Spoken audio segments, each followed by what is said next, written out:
cordial saludo, les habla Edier Giraldo, licenciado en Filosofía y abogado, deseando que se encuentren muy bien de salud y bienestar en general.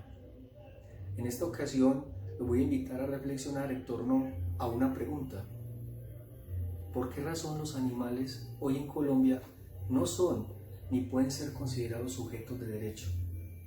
Esa pregunta tiene una justificación, y es que a partir de la Ley 1774 del 2016, los animales pasaron de ser bienes muebles, meras cosas semovientes, para ser considerados legalmente como seres sintientes con dignidad animal. Y a partir de ese cambio de paradigma legal, las providencias y las sentencias de las altas cortes en Colombia, valga decir la Corte Constitucional, la Corte Suprema de Justicia y el Consejo de Estado, han venido reconociendo una serie de derechos, no solamente a los animales, sino también a las plantas, a los ríos y en general al medio ambiente. Y entonces algún sector de la sociedad ha interpretado ese cambio de paradigma como que los animales, los ríos y los bosques son ahora nuevos sujetos de derecho, frente a lo cual hay que advertir que ello no es así. Una cosa es que sean sujetos de protección, nuevos sujetos de protección, otros eran objetos de protección, ahora son considerados sujetos de protección, mas no sujetos de derecho. ¿Y cuál es la razón elemental, básica y sencilla por la cual los animales, los ríos y los bosques no pueden ser considerados sujetos de derecho? Por lo siguiente. El artículo 1502 de nuestro Código Civil exige como requisito para que una persona se obligue la capacidad legal. Y la capacidad, según esa norma, consiste en la posibilidad de adquirir derechos, pero sobre todo de obligaciones. La capacidad legal de obligarse por sí mismo sin necesidad de la intervención de interpuesta persona. Y obviamente ni los animales, ni los ríos, ni los bosques, es decir, el medio ambiente en general, no tienen esa posibilidad, esa facultad o esa potestad de adquirir obligaciones. Mas sí podrían, y de hecho son titulares de derecho. Y eso es lo que reconoció precisamente la Ley 1774 del 2016, ya citada, y lo que ha venido reconociendo sentencias de la Corte Constitucional, del Consejo de Estado y de la Corte Suprema de Justicia. Por citar algunos casos que se los dejo para que ustedes más adelante los investiguen si bien lo tienen: el caso del río Atrato, el caso del páramo de Santurbán, el caso del oso Chucho, ya creo que lo cité, y otros innumerables casos, el caso de las abejas, que exigió un pronunciamiento del Consejo de Estado en torno al reconocimiento de derechos que protegieran incluso derechos de raigambre constitucional, incluso predicando derecho fundamental de los animales, de las abejas, del oso Chucho, del río Atrato, del páramo de Santurbán, etc.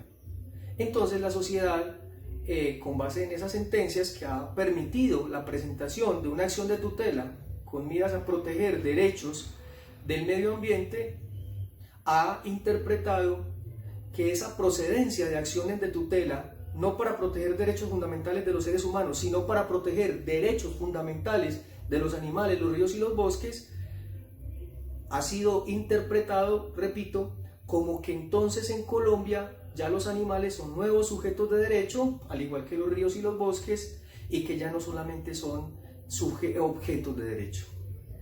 Pero ello no es así, por lo que les explicaba. Yo podría instaurar una acción de tutela para proteger los derechos fundamentales de un animal, claro que sí, pero podría demandar a un animal para que responda por cualquier actuación que el animal cometa, por un ilícito, por un mordisco que le haya causado a un niño o a cualquier ser humano. No podría, porque vuelvo y digo, los animales son sujetos de protección, por tanto podrían comparecer a un proceso judicial por la parte activa en calidad de demandantes, pero no podrían comparecer a un proceso judicial por pasiva en la calidad de demandados. No tendría lógica. Si un animal causa un perjuicio, claro que se puede demandar, pero el propietario del animal, que tendría una posición de garante respecto a ese animal, pero no el animal como tal, carecería de lógica, de total lógica. Ahora bien, ¿por qué razón entonces proteger los derechos de los animales? ¿Hay algún fundamento científico, hay algún fundamento filosófico? Y la respuesta es claro que sí. De hecho, la humanidad y el ser humano había sido egocéntrico a lo largo de la historia. Nos habíamos considerado como solos, como meros fines, y no habíamos considerado también como fines a los animales, al río, al medio ambiente, a los bosques en general.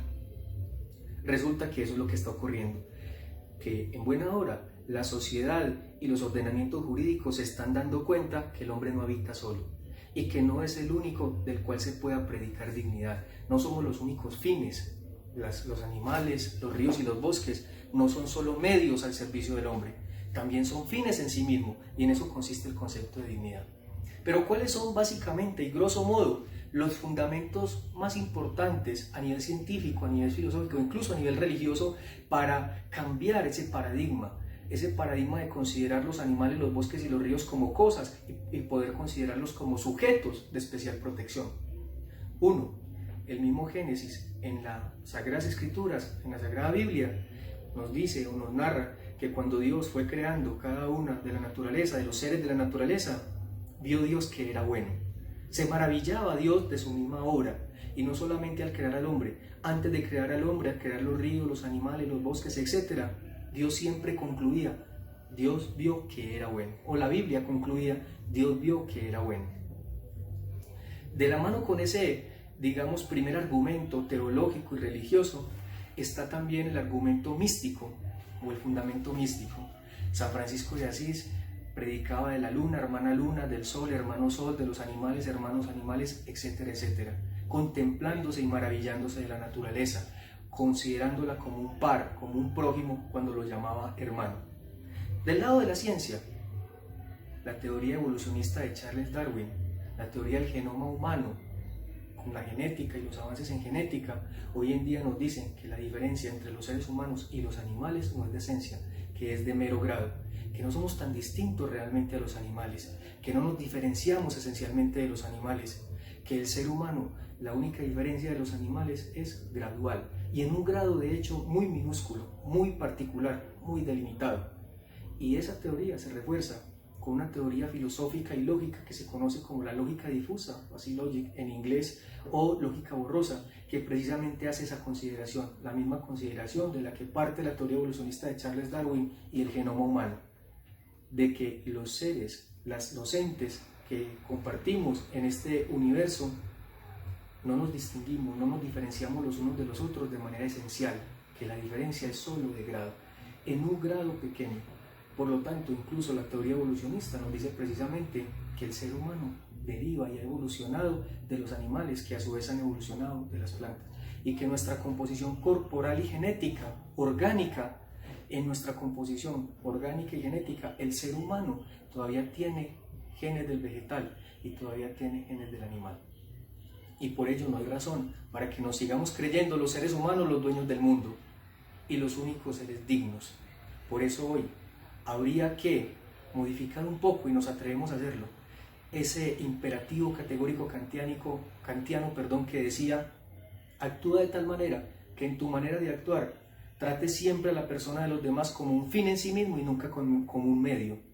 Hoy nos atrevemos a ampliar, extender ese concepto de dignidad kantiano, no solamente predicable del ser humano, sino predicable de los animales, de los ríos, de los bosques y del medio ambiente en general, proponiendo un nuevo imperativo categórico. Actúa de tal manera que en tu manera de actuar trates siempre a los animales, a los ríos y a los bosques como un fin en sí mismo y nunca como un medio. Muchas gracias.